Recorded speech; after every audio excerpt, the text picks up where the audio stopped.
Inaugurated. Education Minister Maman calls for safety of university communities during planned protest. Israeli ministers authorize Netanyahu's retaliation against Hezbollah.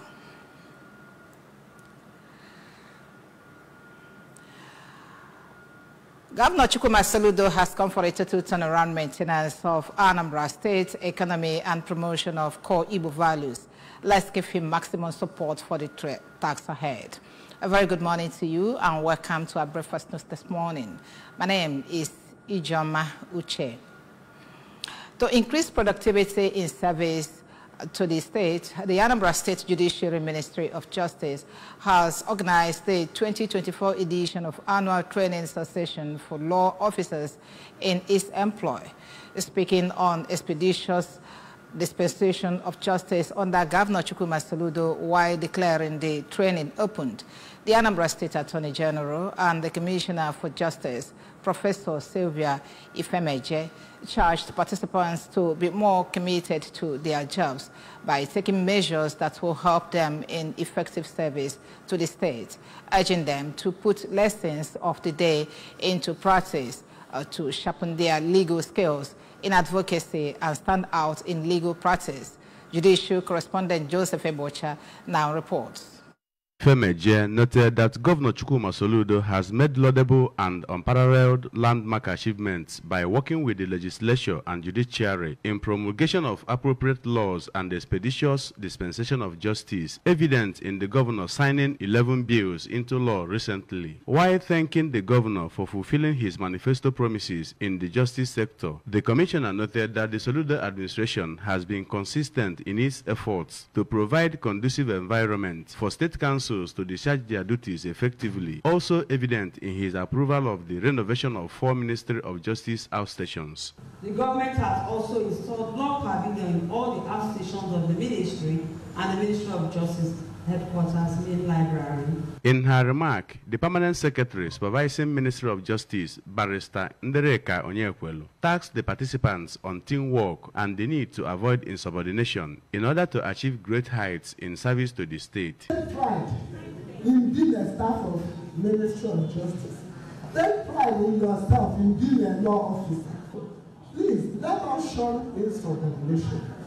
At the one-day training session, Honorable Justice David Onyefolo of High Court 3 Onitsha made presentation on overview of criminal proceedings from the perspective of the prosecution. Solicitor General and Permanent Secretary Emeritus in the Ministry, Barrister Emmanuel Ike, appraised cross-examination as a weapon in the hands of adversary party in trials in courts and tribunals, while Dr. Mrs. Ujo Koye from the Anambra State Ministry of Health spoke on the gains of VAP laws bettered by the Justice Ministry, which he said has helped in protecting doctors in certain aspects of their practices in the state. Participants at the event, including senior state councils, Gineka Olisa and Ifeoma Nwigwe, said new tips gathered at the training session will help them improve in their practice, especially in service to the state. Put into practice what I've learned today, and I'm very, very grateful to Attorney General of Anambra State for this wonderful opportunity, because this profession requires a constant, learning. It's a continuous thing. A minute silence was observed in honor of departed colleagues and spouses, after which a Catholic priest, Reverend Father Ejike Nwankwo, closed the event with a special prayer session. In Oka, Joseph Ebocha reporting for ABS News. The Anambra State chapter of the Market Traders Association of Nigeria, MATAM, have been inaugurated. The event held at Dora Akunyili Women Development Center, Oka, had traders and stakeholders from the 21 local government areas of the state in attendance. Correspondent Konechukwu Chopode for the report. Secretary of the organization, Mr. Johnson Olakunle, MATAM is an organization instituted to protect the interests of traders through tackling the issues of multiple taxation, ensuring that traders genuinely benefit from government small business funding and palliatives when made available. Mr. Olakunle harped that a digital platform known as Integrated Revenue Management System has been launched to be a one-stop shop for the registration and identification protection of traders and helping them benefit from social services. Government want to share palliative. They don't need to say line up in one field. So through this card, they can exchange API with Matan. Through the API, the courier services can deliver all those items to everybody's homes. In their comfortable home, you can receive the benefit from the government, from the three tiers of government, both local government, state government, and federal government. The Deputy National President of Matan, Mrs. Ebele Okafor, remarked that the organization has over 40 million members in the country and has partnered Federal Inland Revenue Service and other organizations geared towards helping traders tackle the challenges facing them and their businesses. VDI, VAT Direct Initiative, is for the informal sectors. Yes, it's for the informal sectors, like all these people that is carrying goods up and down. Instead of paying double taxation, so the VDI will stop them because the money they will be paying to the federal government. So when they pay it, no need of paying another money. That's the double taxation. So no need of paying another money again. In his speech, the state chairman of Matan, Chief Okudili Ibekwe, represented by the vice chairman of Matan, Mr. Okudili Ilabueke, said the aim of the organization is to uplift traders and help them surmount their challenges and enjoy social services as health insurance coverage and soft loans for their businesses. The Commissioner for Culture, Entertainment and Tourism, Mr. Don Onyenji, and his agriculture counterpart, Dr. Foster Ihejiofo, in their remarks appreciated the organization for its efforts to work strong in the state, enumerating the achievements of the state government in promoting business and commerce, saying that the state is willing to partner such organizations in key areas. The event featured award presentation to the governor of Anambra State, Professor Chukwuma Soludo, and his wife, Nonye, as patron and matron of the organization, as well as inauguration of state and local government executives of Matan. In Oka, it's been Kenechukwu Chukwudi for ABS News. Holy Ghost International School has held graduation ceremony for Nursery 3 and the Basic 6 pupils. The event was attended by parents, graduates, teachers, friends, and the co-founder, Mrs. Edith Ndife. Correspondent Tochukwu Ochie for the report. The ceremony began with processions of the graduates, accompanied by welcome songs and presentations by pupils of different classes of the school. In his opening remarks, the chairman on the occasion, Mr. Sylvester Moloku, praised the school for being a remarkable institution where education is taught alongside strong morals. He encouraged the school management to remain proactive and diligent, commending their efforts to modeling the character of the pupils. The school's proprietress, Evangelist Kenechukwu Okeke, emphasized that education is the greatest gift parents can give to their children and explained that this is why her school is committed to providing quality upbringing in both character and psychological development. Evangelist Okeke expressed gratitude to the parents and guardians for their trust in the school and urged them to continue instilling good morals in their children at home. To present to you the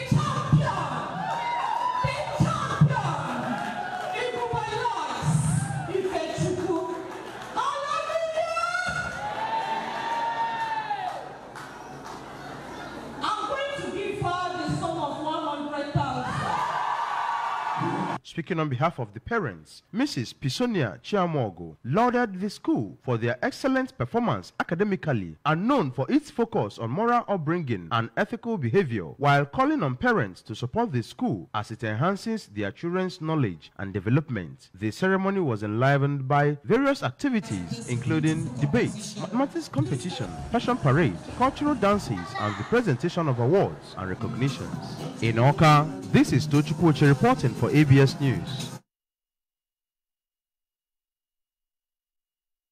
In view of the proposed national protest slated for August 1, the Federal Ministry of Education has issued a circular to all vice chancellors of Nigerian universities to guarantee the protection of staff, students, and public infrastructures in their respective domains.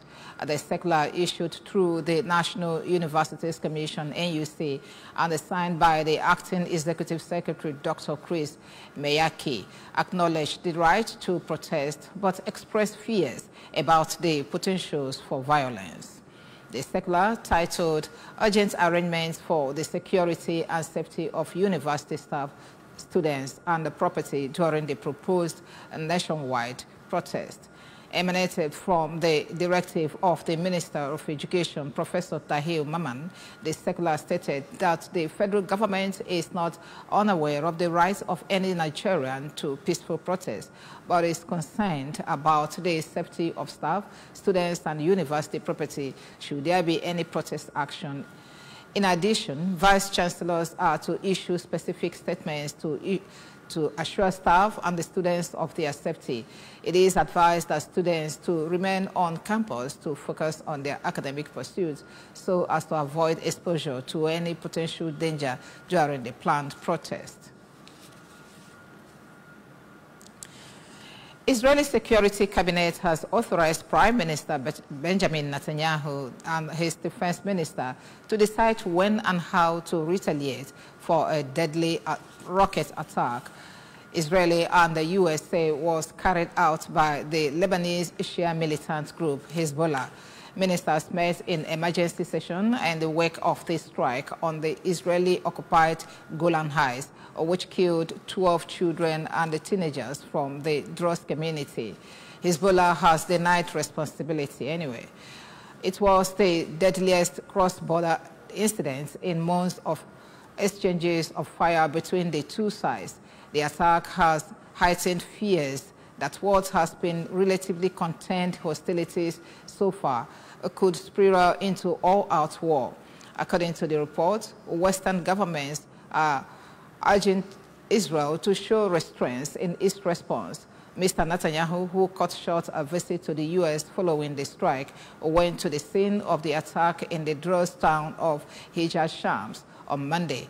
On Monday afternoon, scores of local residents protested against the Prime Minister's visit to the town. There has been anger against the authorities for having prevented the strikes. The White House said it had been in continuous discussion with Israeli and Lebanese counterparts since the horrific attack on the playing field in Majad Shams. Now sports. Ofion Eden on Sunday became the third Nigerian to crash out of the table tennis event at the Paris 2024 Olympics following a 4-0 defeat to Brazil's Bruna Takahashi in the women's singles round of 64. Eden's exit came on the heels of Ukwadri Aruna and the Olajide Omotayo's losses on Saturday, both of whom were sent packing from the competition.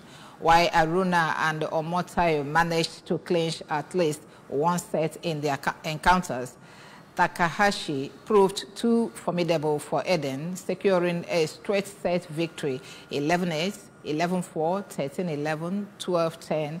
Omotayo had kick-started Nigeria's table tennis exit streak with a 4-1 loss to Fan National Atamiyan, despite denying the first set.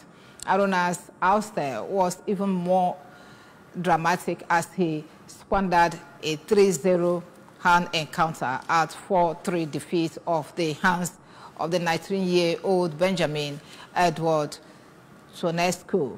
Nigeria's last hope in the table tennis event, Fatima Bello, faced Jianan Hyun in the women's singles round of 64 at her maiden Olympics appearance.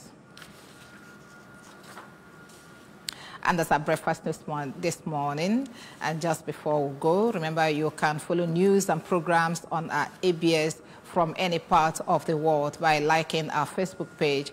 Follow us at Anambra Broadcasting Service. Subscribe to our YouTube at ABS Television, Oka, on us at ABS Radio TV, and on Instagram at ABS Radio TV. You can also log on to our website at www.absradiotv.com.